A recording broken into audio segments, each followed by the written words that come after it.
Greetings and salutations. This is Rick Koppel coming at you again from the Not a Linux Guru Guy channel. Happy New Year's, everybody. And today we're going to be going over the top 10, my favorite top 10 distros of 2020. We'll have more information on it in a minute, right after the intro.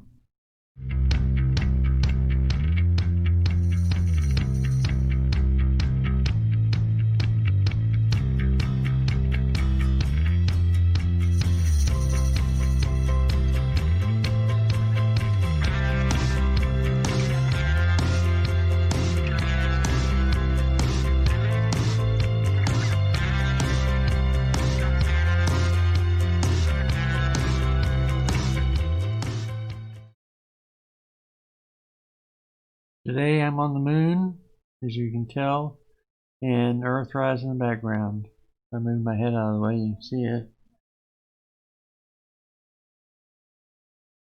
I seem to have trouble doing that though. There you go. There's the Earth. One of NASA's nice photos that I've downloaded and made use of from time to time. And also today we're going to go over, as I said, the top 10 distros of my favorite distros, and do that to be a little bit more objective and not as not just my favorites but also other people's favorites. I'm taking the top 10 distros off of Distro Watch for the 2012. I'll show you that here in a sec. Let me go over here. So here are the top 10 distros from DistroWatch the last 12 months. We cut it off right there.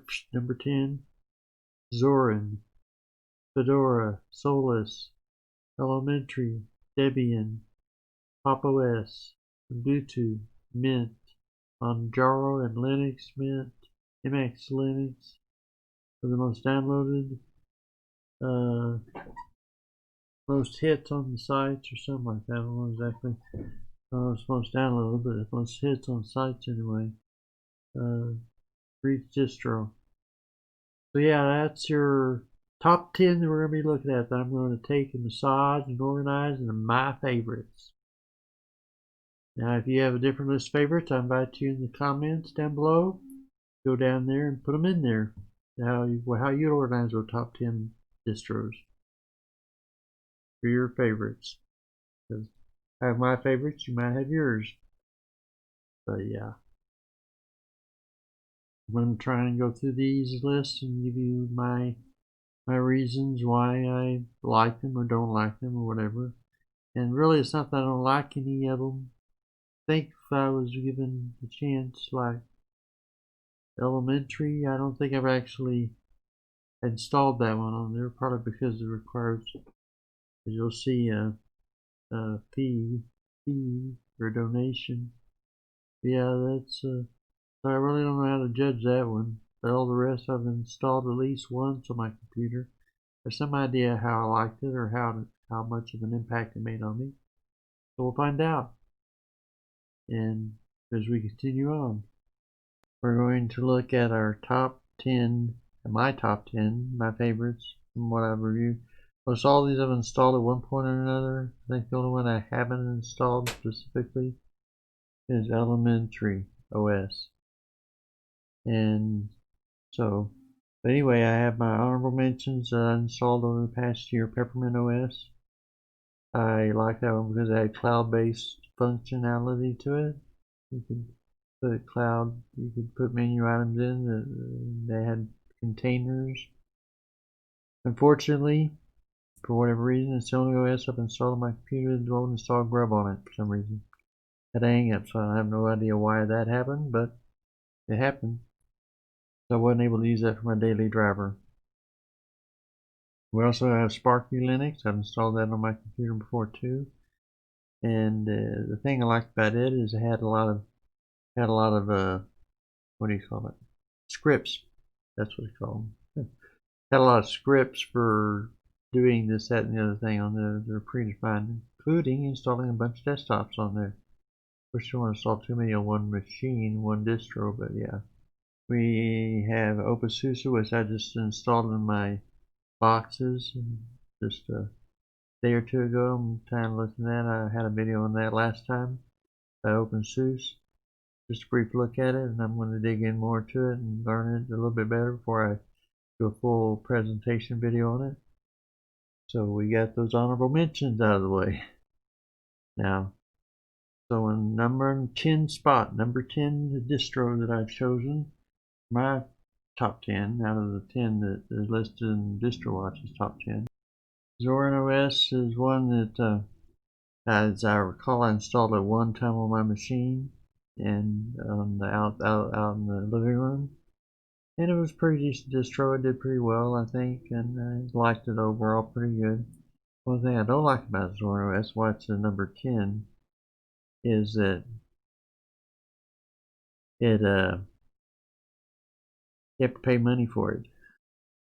I want you to pay $39 some odd cents for downloading it. At least that's what it says on the website. Apparently I did do paid it one time and downloaded it, and then I lost ISO, so I don't have that anymore, but I'm not willing to pay another amount for it. So yeah, all the distros, Zoro OS is the most expensive one you'll ever find. Most of them you can download for free. A lot of times they'll have a donate button or something like that, and I don't mind a donate button. Willingly giving some money to a distro you really like, that kind of thing, but you don't really like it till you try it either too, so miles may vary on that. But Zoro OS was kind of a good one overall. Now all these are pretty good distros. I don't want to make it clear that I'm not dissing any of these distros, but this is Zoro. Some of these are like differences of this magnitude, you know. So the number 9 is Elementary OS. Like I say, I haven't really tried Elementary OS. That's probably because you have to donate some money, however much you want.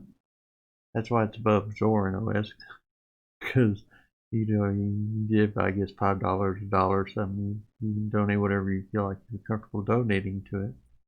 But they do want to. They have it set up so that you have to do that in order to even download the product.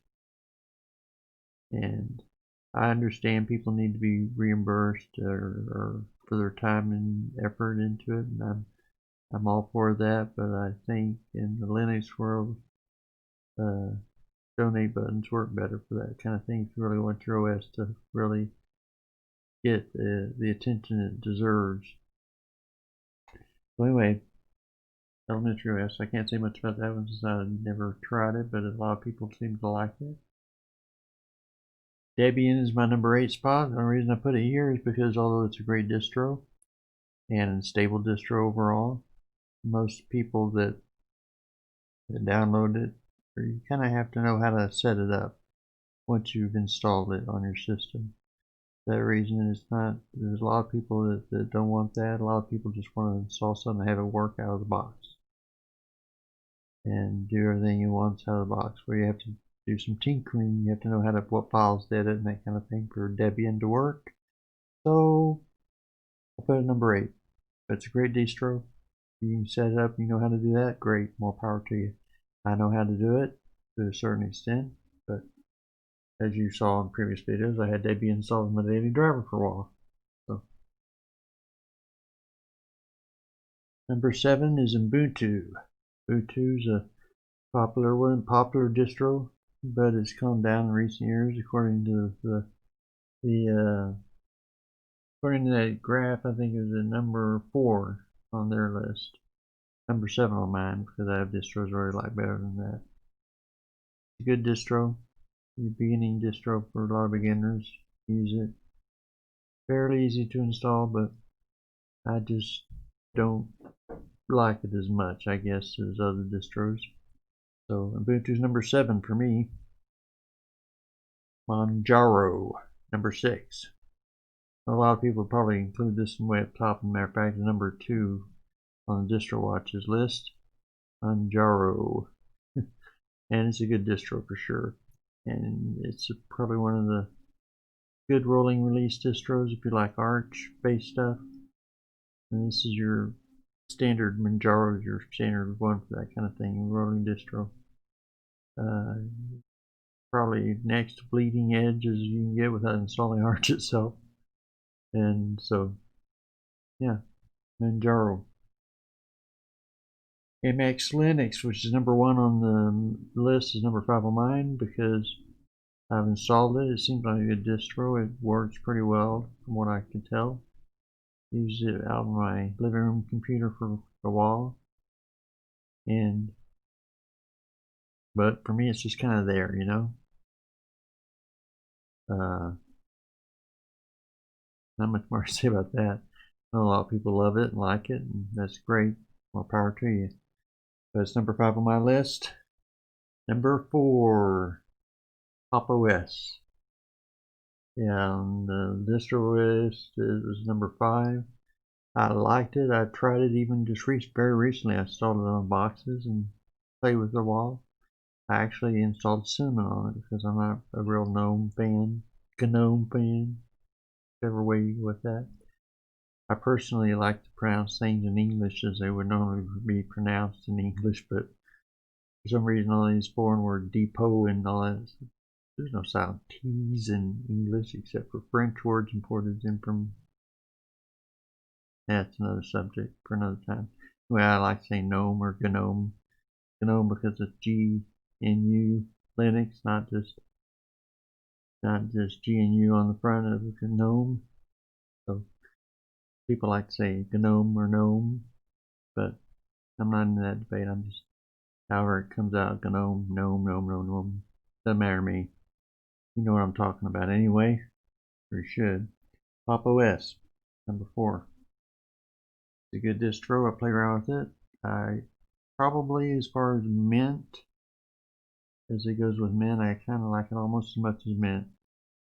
There's not much difference between the two, really, when you get down to it. I'm going to do a thing on distros and desktop environments before long, too. But Dora is #3, and the reason I like that is I remember when I downloaded and installed it, I didn't have any issues. I think the download was fairly easy, as I recall, the installation process, and it seemed to work. That's what everybody says about it. As a matter of fact, I've thought about maybe making it my daily driver, but I'm not sure I'm going to do there yet. I like Lenny Smith, obviously. As you can tell, it's #1 or 2 spot right now. And but I don't know. I'm debating what to do right now. I really miss Solus to a certain extent. Anyway, we'll get into that in a minute. So that's my #3 spot is Fedora. Because it's so stable and easy and overall a good distro. Lenny Smith's my #2 spot. You probably thought it was going to be #1, didn't you? Now you know it's going to be #1 if you look at the list I had before. But Lenny Smith's my #2 spot. And it's not that I don't like Linux Mint, obviously I do, or it wouldn't be at #2 even, but yeah, Linux Mint just works, but it has a few quirky things about it that I like. I like to get rid of the recent files and stuff for privacy purposes at times. Just saying people come in and looking at your recent, if somebody else looks at it and see recent, what's that? Question things. You might want to check out what you've been looking at. Like it's just a privacy issue more than anything, I guess. And it's kind of hard to disable that. You can disable it in the menu. You can disable it. I think you can disable it somehow in the files. I'm not sure, but it seems to pop up everywhere. I even tried disabling it by making the file not writable, but I think I must have created a new one or something like that. Anyway, Lenny Smith, and it works. That's what I'm using right now for my daily driver is Lenny Smith. What more can you say? It's a good beginning distro. I think some people may feel restricted by certain things that they can or can't do, the bloatware. That's how you get things to work out of the box, though, by having it bloated. So it covers all the bases of what most distributions would, most computer systems would need. So, yeah, I like it though.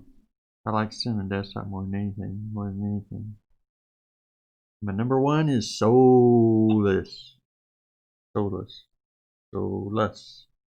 I'm not sure how to pronounce it. Solus. Anyway, I like that, and it's reason I like it is because it combines a lot of things that I want in a distro. It combines rolling release, so it's rolling release, not as bleeding edge quite as Arch for sure, but Manjaro even maybe not as bleeding edge as Manjaro is, but it does have updated software in it. So like even when I was using OBS and Solus, it had buttons that the one I downloaded in Lenny Smith doesn't have. Kind of miss that.